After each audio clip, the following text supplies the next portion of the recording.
திமுகவிடம் நழுவிய உயர்நீதிமன்றம் இப்போ உங்க வழக்கின் பேசிஸ்ல பார்க்கும்போது கை கொடுத்த காரணத்தினால அமலாக்கத்துறை எல்லாரையும் இறங்கி களத்துல இறங்கி அரெஸ்ட் பண்றதுக்கான வாய்ப்புகள் இருக்கு அப்படிங்கிறதுதான் இந்த வீடியோ. ஸோ டோட்டலா பார்க்கலாம் என்ன நடந்திருக்கு, என்ன செந்தில் பாலாஜி இருக்கிறாரு, நேரு இருக்காரு, உங்க வீட்டுல ரைட் நடந்துட்டு இருக்கு, டாஸ்மாக் ஊழல்னால ரைட் நடந்துச்சு, அதனுடைய இதுல எவ்வளவு பேர் வந்துட்டு அதுல அரெஸ்ட் ஆயிருக்காங்க, அதை பத்தின அமலாக்கத்துறை என்னென்ன விஷயங்கள் சொல்லியிருக்காங்க, இதுல இவங்களோட டாக்குமெண்ட்ஸ் சிலதை எடுத்து டிஎம்கே திரும்பவும் அவங்க மேல ஒரு கேஸ் ஃபைல் பட்டு இதெல்லாம் எனக்கு வேணும் அப்படின்னு கேட்கறதுல பல சர்ச்சைகள் இருக்கு. டெப்தா பார்க்கலாம். முன்னாடி நம்மளுக்கு தெரிஞ்ச மாதிரி டாஸ்மாக் ஊழல் எந்த அளவுக்கு தமிழகத்துல இருக்கிற மக்கள் ஆகட்டும் எல்லாரையுமே எந்த அளவு பாதிச்சுது அப்படின்னு தெரியும். ஒரு கட்சிகள்ல இருக்கிறவங்களும் விரல் காமிச்சு நீங்க இதை ஏன் பண்ணீங்க அப்படின்னு சொல்லி குற்றம் சொல்ற அளவுக்கான ஒரு மிகப்பெரிய சர்ச்சையா மாறினது, திமுகவுக்கு ஒரு அகேன்ஸ்டா மாறினது அப்படின்னு சொல்லி பார்க்கும்போது எல்லா கணக்குலயுமே இந்த டாஸ்மாக் ஊழல் முக்கியமான ஒரு பெரிய பங்கு வாங்குது. அது மட்டும் இல்லாம டிரான்ஸ்போர்ட்லயும் ஊழல் நடத்திருக்காங்க, போக்குவரத்து துறையிலயும் ஊழல் நடத்திருக்காங்க அப்படின்னு சொல்லிட்டு நிறைய விதமான சர்ச்சைகளோட வரும்போது 1000 கோடி அளவுக்கு இங்க ஊழல் நடந்திருக்கு அப்படின்னு சொல்லிட்டு அமலாக்கத்துறை ஒரு 3 நாளா அவங்க நடத்துற சோதனைகள் அடிப்படையில சொல்லிடுறாங்க. சோ இந்த விஷயத்தினால என்ன ஆகுது அப்படின்னும் போது ரொம்ப நாள் பிஃபோர்ல இருந்து பாத்தீங்க அப்படின்னா செந்தில் பாலாஜி சொத்து குவிப்புல இருக்கட்டும் எல்லா ப்ராப்ளம்ஸ்லயும் அவர் தொடர்ந்து ஜெயிலுக்கு போனாரு, வந்தாரு, எனக்கு எந்த சம்மந்தமும் இல்லை அப்படின்னு சொல்லி சில வருடங்கள் கம்முன்னு இருந்தாரு. திரும்பவும் டாஸ்மாக் துறையில இவர் தான் ஒரு அமைச்சரா இருக்கிறாரு அப்படின்ற பட்சத்துல நடந்திருக்கிற எல்லா பிரச்சனைகளுக்கும் காரணம் நீங்க தான் அப்படிங்கறத அவர் கை காமிச்சு சொல்றாங்க. ஸோ இதுல சடனா பாத்தீங்கன்னா ஒரு பெரிய கோடி கணக்குல இன்வெஸ்ட் பண்ணி ஒரு இடம் வாங்குறாரு, கோடி கணக்குல வீடு கட்டுறாரு. இது எப்படி நடக்குது, இது எங்க இருந்தா நீங்க சம்பாரிச்சீங்க அப்படிங்கறதையுமே பாத்தீங்கன்னா அமலாக்கத்துறை நோண்டி கேட்கும் போதுதான் இதுல அவங்களுடைய தம்பியோடைய பார்ட் கொஞ்சம் மேஜரா இடிக்குது. சோ அவர் இதுக்கும் அதுக்கும் சம்மந்தம் இல்ல, எனக்கும் என் தம்பிக்கும் சம்மந்தம் இல்ல, இது வேற அது வேற அப்படின்லாம் சொல்லி காமிக்கும் போதுதான் ஏன் அவரு காப்பாத்தணும், ஏன் அவர்கிட்ட நீங்க இதெல்லாம் மறைக்கணும், இது அவங்க என்ன நடக்குது அப்படிங்கறத கேக்குறாங்க. எனக்கு தெரியாது, அவன் எங்க இருக்கான்னு எனக்கு தெரியாது அப்படிங்கறத அடுக்கடுக்கா மாட்டியும் விட்ட மாதிரி மாட்டி விட்டுட்டு இல்லைங்கிற மாதிரியும் அவர் நழுவ ட்ரை பண்றாரு. சோ செந்தில் பாலாஜியுடைய தம்பி அசோக் அவர்கள் ஒரு 2 வருஷத்துக்கு முன்னாடியே தலைமறைவாயிருக்காரு நிறைய இஷ்யூஸ் காரணத்தினால. போயிட்டோங்க கேரளா கிட்ட இடி டிபார்ட்மெண்ட்ல அவங்க அரெஸ்ட் பண்ணிட்டாங்க அப்படின்னு சொல்லி ஒரு கிட்ட ஜோன் வரும்போது இல்ல தவறுதலா சொல்லிட்டோம் அப்படிங்கிற மாதிரிலாம் சில விஷயங்களுமே சொல்லியிருந்தாங்களாம். சோ இந்த மாதிரி இஷ்யூஸ் இருக்கிறது காரணத்தினால அவரை அப்போ விட்டுட்டு இது முழுக்க முழுக்க முழுக்க திமுக அவர்கிட்ட என்னவோ ஒரு விஷயம் இருக்கு, அவருக்கு என்னவோ தெரியுது, அது ஏதாவது பிளாஸ்ட் பண்ணிடுவாரோ, இங்க ஆஜர் பண்ண சொன்னாங்க அப்படின்னா எதையாவது சொல்லிடுவாரோ அப்படிங்கிறது ஒரு பயமா வச்சுக்கிட்டு உதயநிதி ஸ்டாலின் அவர்கள் தான் அவரை காப்பாத்துறாரு அப்படிங்கிற மாதிரிலாம் சர்ச்சைக்குரிய விஷயமா மாறுச்சு. அண்ட் கடைசி கட்டத்துல அவர் வரணும் அப்படின்றத உனக்கு ஜாமீன்லாம் நாங்க வாங்கி வச்சுட்டோம் நீ வாப்பா அப்படின்னு சொல்லி கூப்பிட்ட மாதிரியும் எல்லா செட்டப்போடு தான் அவர் வந்தாரு. இத்தனை வருஷம் கழிச்சு ஃப்ரெஷ்ஷா அவர் உள்ள இறங்குறாரு. சென்னை முதன்மை அமர்வு நீதிமன்றத்துல அவர் சரண்டர் ஆகுறாரு, லைக் வந்துடுறாரு. ஆஜரானதுக்கு அப்புறம் அங்க அப்புறம் அப்படியே கையோட என்ன பண்றாங்க, ஒரு டேட் கொடுத்து அந்த டேட்குள்ள ஒரு 2 லட்சம் ரூபாய் பணம் கட்டுங்க, கட்டிட்டீங்க அப்படின்னா நீங்க இப்போதைக்கு உங்களுக்கு எதுவும் இல்லை, பெயில்ல நாங்க விட்டுடுறோம், ஆனா உங்க மேல இருக்கிற வழக்குகள் தொடரும் தான் அப்படிங்கிற மாதிரி சொல்லிடுறாங்க. சரி, இவருடைய பக்கம் ஒரு இஷ்யூ இருந்துட்டே இருக்கும் போது நேரு அண்ட் அவருடைய தம்பி ரவீந்திரன் மாதிரியும் ஒரு நிறைய விஷயங்கள் நடக்குது. ரைட்ல இது பிடிக்கிறோம் அதை பிடிக்கிறோம்னு பேசிக்கிட்டு இருக்காங்க. இது எங்க போய் முடியும் அப்படின்னு கேட்டீங்கன்னா நம்மளுக்கு தெரியாது. அது எங்க என்னத்தை எடுத்துட்டு கொடுக்க போறாங்க, என்னத்தை காமிக்க போறாங்கன்றதுலாம் ஒரு பெரிய ஒரு விஷயம் தான்.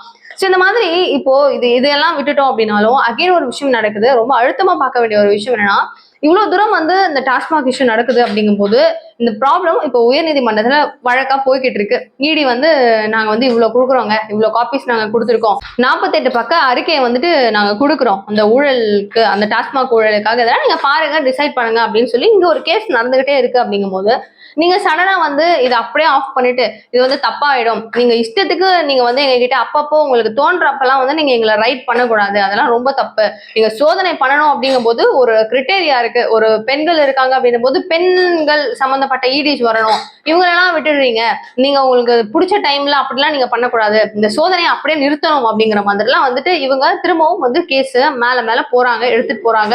உயர்நீதிமன்றத்துல இருந்தது இவங்க யாருக்குமே எதுவுமே சொல்லாம உச்ச நீதிமன்றத்துக்கு போற காரணத்தினால ஆல்ரெடி இருக்கிற ஜட்ஜஸ்க்கு செம்ம காண்டாயிடுது. சோ இதுதான் அவங்களே தெரியாம தெரிஞ்சோ தெரியாமையோ ஏதோ ஒண்ணு நடக்கிறதுனால இவங்க உள்ள இருக்கிறவங்களுக்குள்ள இன்டர்னலா பயங்கரமா டென்ஷன் ஆயிட்டு இப்போ என்ன ஆகுது அப்படின்னா எந்த தடையும் கிடையாது, விசாரணைகளை நீங்க தாராளமா தொடங்கலாம், நீங்க வேணும் வேணாம்னு சொல்ற மாதிரி நடக்காது, விசாரணைகளை நீங்க தொடங்கலாம் அப்படின்னு சொல்லிட்டு இடி அதாவது அமலாக்கத்துறைக்கு ரொம்ப தெளிவா பாத்தீங்க அப்படின்னா வந்துருச்சு அவங்களுக்கு உங்களோட விருப்பம்ப்பா அப்படின்னு சொல்லிட்டு. அப்போ ஒரு குறிப்பிட்ட ஐ திங்க் ஏப்ரல் 19 நினைக்கிறேன் அந்த டேட்குள்ள வந்துட்டு திரும்பவும் அவங்களுக்கு மறு விசாரணை நடக்கணும் அப்படின்னு சொல்லி இந்த மாதிரி ஒரு அறிவிப்பு வரும்போது அதுக்குள்ள என்ன ஆகும், அவங்க மேல திரும்பவும் எதையாவது ஒண்ணு போட்டு போட்டு இன்னும் நிறைய பேருக்கு வந்து பெயில் இதுவாகிறது, நிறைய பேருக்கு வந்துட்டு ஃபைல் பறக்கிறது அது பறக்கிறதுன்னு சொல்லிட்டு இனிமே ஆரம்பிச்சிருவாங்க. அமலாக்கத்துறை இன்னும் கொஞ்சம் ஸ்ட்ரெஸ் பண்ணி யார் இதுல சம்மந்தப்பட்டிருக்காங்க, யாரெல்லாம் அது உள்ள வந்து அடங்கியிருக்காங்க அப்படின்னு தீவிரமா தேடுறதுல இன்னும் உண்மையா இன்னும் முதன்மையா அவங்க வேலை பார்க்கவும் ஆரம்பிப்பாங்க. இந்த மாதிரி பல விதமான விஷயங்கள் நம்ம சொல்லலாம். தொடர்ந்து இந்த ப்ராப்ளம்ஸ் ஒரு பக்கம் போய்கிட்டே இருந்தாலும் தமிழக அரசாங்கம் வந்து என்ன பண்றாங்க, டாஸ்மாக் நிறுவனமும் தமிழக அரசாங்கமும் சேர்ந்து கேட்கறாங்க, சரி ஓகேங்க இது எல்லாமே நீங்க பண்ணீங்க, இதெல்லாம் நடக்குது, நீங்க உங்க இஷ்டத்துக்கு எல்லாத்தையுமே செஞ்சீங்க, ஆனா எனக்கு ஒரு சொல்யூஷன் வேணும். எங்க கிட்ட இந்த ஒரு 3 நாள் நடத்துனீங்க, ஒரு ரைடு எல்லாம் பண்ணீங்கல்ல, அதுல டிஜிட்டல் ஆவணங்கள் எல்லாம் நீங்க டாக்குமெண்ட்ஸ் எல்லாத்தையுமே எடுத்துட்டு போயிருந்தீங்க, பென்ட்ரைவ் எடுத்துட்டு போயிருக்கீங்க, இது எல்லாத்தையுமே காப்பியா கொண்டு போயிருக்கீங்க. பட் அது என்னென்ன டாக்குமெண்ட் இருக்கு, என்னென்ன விஷயங்கள் நீங்க எடுத்துட்டு போயிருக்கீங்க, உங்ககிட்ட எங்களுடைய டாக்குமெண்ட் என்ன இருக்கு, பறிமுதல் என்னென்ன நடத்தப்பட்டுச்சு அப்படிங்கிறது எங்களுக்கு தெரியணும் அப்படின்றது இவங்க வந்து ஒரு ஒரு இதுவா கேட்கறாங்க. அவங்க நாங்க பென்ட்ரைவ்ல கொடுக்குறோம் அப்படின்ற மாதிரி ஈழி சொன்னாலும் அதெல்லாம் எழுத்துப்பூர்வமா பேப்பர்ல வேணும் அப்படிங்கறதையும் அவங்க தெளிவுபட கேட்க, நீங்க கேட்கற மாதிரிலாம் கொடுக்க முடியாது பார்க்கலான்ற மாதிரி அவங்க சொல்லியிருக்காங்க. ஸோ இவங்க 2 பேருக்குள்ளேயுமே வந்து பாத்தீங்கன்னா ஒரு டிபேட் அதிகமா போயிட்டு இருக்கு. ஆக்சுவலி சட்டப்பேரவையில பேசிட்டு இருக்கும் போதே வந்து சபாநாயகனுடைய ஹெல்ப்போட இது நீங்க தப்புங்க நீங்க பேசுறது அப்படின்னு சொல்லிட்டு முதல்வர் மு.க.ஸ்டாலின் அவர்களுக்கு ஒரு அறிவுறுத்தல் கொடுக்கும் போதே திரும்பவும் ஆளுங்கட்சியான அதிமுக அப்படின்னு சொல்லி மறுபடியும் அவர் சொல்றாரு. அதிமுக ஆளுங்கட்சி அப்படின்னு சொல்றதை பார்த்துட்டு அவையும் சிரிக்குது. அப்போ சபாநாயகர் என்ன சொல்றாரு, திரும்பவும் நீங்க தப்பா தான் பேசுறீங்க, தப்பா தான் சொல்றீங்க, அது வந்து ஆளுங்கட்சி கிடையாது எதிர்கட்சி அப்படிங்கிறாரு. இந்த விஷயங்கள் என்ன ஆகுது, பயங்கர வைரலா வந்து சோசியல் மீடியா பக்கங்கள்ல பகிரப்பட்டு இருக்கு. இதெல்லாம் வந்து ரியாலிட்டிக்கா நடந்துட்டு இருக்கு. இவர் ஏன் அந்த மாதிரி ஒரு ஸ்ட்ரெஸ்க்கு ஆகணும், இங்க ஒரு பக்கம் வந்து இப்படி நடக்குது அப்படி நடக்குது, இடி ரைடு வந்துட்டே இருக்கு, இதனால அவர் ரொம்ப ஸ்ட்ரெஸ் ஆகுறாரா அப்படிங்கிற இன்னொரு கேள்வியும் எல்லார் மூலமா வைக்கப்பட்டு இருக்கு. சோ ஃபைனலி டாஸ்மாக் நிறுவனம் அண்ட் தமிழக அரசாங்கம் 2 பேரும் சேர்ந்து எங்களுடைய டாக்குமெண்ட் என்னென்ன நீங்க பறிமுதல் பண்ணீங்கன்ற ஒரு ஆவணம் எங்களுக்கு கரெக்டா வேணும் அப்படிங்கறத ரொம்ப ஸ்ட்ராங்கா கேட்டிருக்காங்க. அண்ட் நான் முன்னாடி சொன்ன மாதிரி அமலாக்கத்துறையை இப்ப ஃப்ரீயா கையெல்லாம் ரிலீஸ் பண்ணி நீங்க போங்கப்பா உங்க வேலையை பாருங்க அப்படின்னு சொல்லிட்டாங்க.